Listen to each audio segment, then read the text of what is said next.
what's poppin'? It's your boy Jay the Comedian. How y'all doing today? How am I doing today? Oh, I'm good. I'm real good. You see the monkey. You see the monkey. Happy Godzilla versus King Kong Day. Don't call me. I will be busy. I'm watching that movie 17 times today. There's something about big monsters. Ooh, if they could figure out a way to get them big monsters to fight them big robots in Pacific Rim, oh, I'll be all but too happy. But anyway, that's not what the video's about today. But before I get to the video, this is the ExJw video, and you know what you're supposed to do. Anytime you see an ExJw video, you hit the like button to help the YouTube algorithm show it to as many people as possible, and you leave a comment. And if you're new to the channel, please subscribe, because oh my goodness, I have never seen shoulder blades look as good as your shoulder blades look today. I'm gonna call them shoulder swords, because a shoulder blade is just not doing it justice. You look too good. The shoulder swords is looking too good, baby. Okay, now that I'm done with all the beginning stuff, I want to talk to you guys today about the Jehovah Witnesses keeping their people inside a position of uncomfortableness and unhappiness. Because this is the thing. This is one of those subjects, when you tell a Jehovah Witness this, they don't believe you. They're like, oh, here we go. Apostate lies. I knew it was coming. Come on and tell me how I'm being attacked. They won't believe you. They will not believe you. But they are kept in a position of uncomfortableness and unhappiness, and they're constantly being attacked. Now, how does that happen? Well, let's start at the very beginning. Little bitty cute little ExJw, little bitty cute JW, right? Going off to school.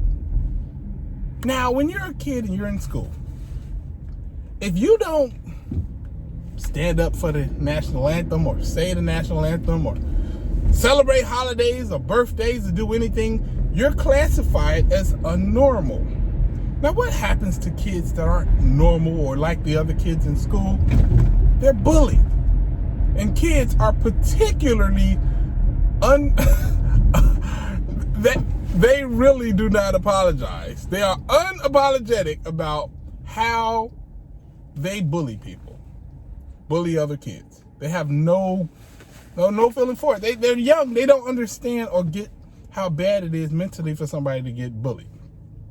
But that's what happens when a kid can't do kid things and the other kids recognize it. You're like, everybody's coming over to the sleepover. You gonna come, little Johnny? Johnny's like, oh, I can't. All you worldly kids can't be doing that. Y'all might be up in there worshiping the devil and smoking crack. You're like, hold on, I'm 8, bro. I'm not smoking crack, at least in teenage years. But the point is this.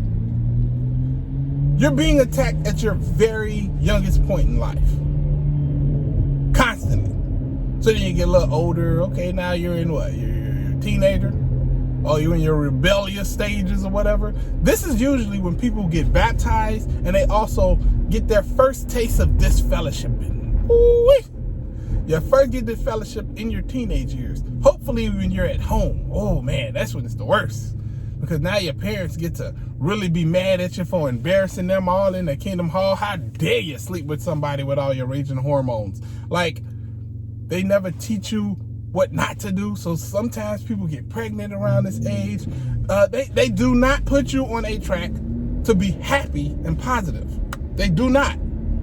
They do everything to engineer that you are as unhappy as possible and as uncomfortable as possible. And it goes on. When you're a young adult, they try to get you married to somebody who you do not know. Somebody you've never lived with. Sometimes you never even slept with. And they're telling you to live the rest of your life with this person or lose your family and friends. Because once you're married to them, you got to be with them forever or lose your family and friends. The same thing with baptism. Once you get baptism, you're baptized forever or lose your family and friends. So, you got to understand, they also don't want you to focus on a career, making a bunch of money. They don't want you to focus on sports, building up your confidence.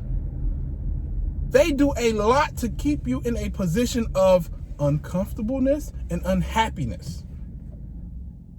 And they do this because they know everybody needs to de-stress. Everybody needs happiness. Everybody needs to be comfortable at something. So what do? They provide the happiness. They provide the comfort. You want to be happy? You want to be comfort? Come to the Kingdom Halls. Go out of field service. Go to the assemblies. Literally, while they're talking at the Kingdom Hall, they try to get you to taste paradise. Oh, can't you feel the warm sun on your skin? And your pet lion licking on your forehead? You can feel it, right? His breath a little funky because he's been eating leaves all day, the funky leaves. But can't you feel paradise? Can't you feel it? And yes, you sit there, you start imagining. You use your powers of imagination to literally put yourself in the paradise that they're telling you about. And while you're sitting there in that paradise, trying to enjoy it, you're comfortable. You feel good. You don't feel as stressed out. You know, you see your goal and you're working toward it. But that's the thing. It's not coming. It was never coming.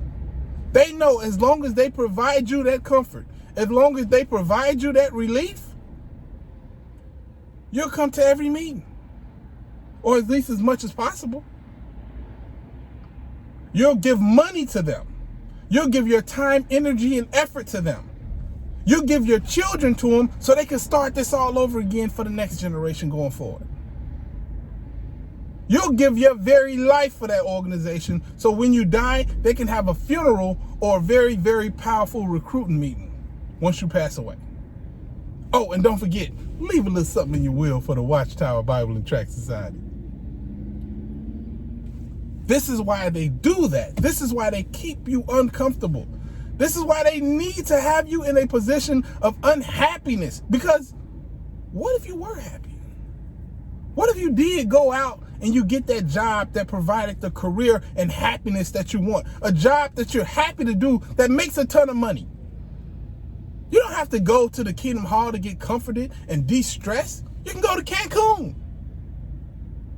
You don't have to worry about where your next meal is going to come from or what's going to happen if you lose your job. Oh, I'll leave it in Jehovah's hands. None of that. You can take care of yourself. You can leave it in your own hands. You don't have to deal with your kid coming home crying every day because they've been mercilessly, that's the wrong word, but they've been abused every single day by other classmates, just bullied constantly for being not like all the other kids. But instead, no, they're coming home talking about, you know, we got these new friends and I got all these friends and we're going to do this and we're going to do that. And you can focus on the already extremely hard task of raising a child in this world without the entire craziness of adding a vicious and violent coat to the picture. Life is hard enough. The Jehovah's Witnesses make it much, much more hard. Unnecessarily hard. And not only do they do it on purpose, they guide you to a life of unhappiness because they're greedy. They don't want to work hard. They don't want to do what it takes to get and be put in the right position. They don't have the talents that you have. They're not as amazing as you. They find it easier to take from other people than to just go out and get it themselves or build something that's legit. This happens all the time. The Jehovah's Witnesses ain't the first people to do this. They've been robbing people legally for centuries. Any way, any time that somebody can rob you legally, it's going to get done. Until the laws change, until there's something that's legitimately out there stating specifically this cannot be done, people will get loopholes and whatever else they need to make sure that they take from you. This is Jehovah's Witness organization. This is what the Jehovah's Witness organization has done. They found a loophole and they're taking full advantage of it.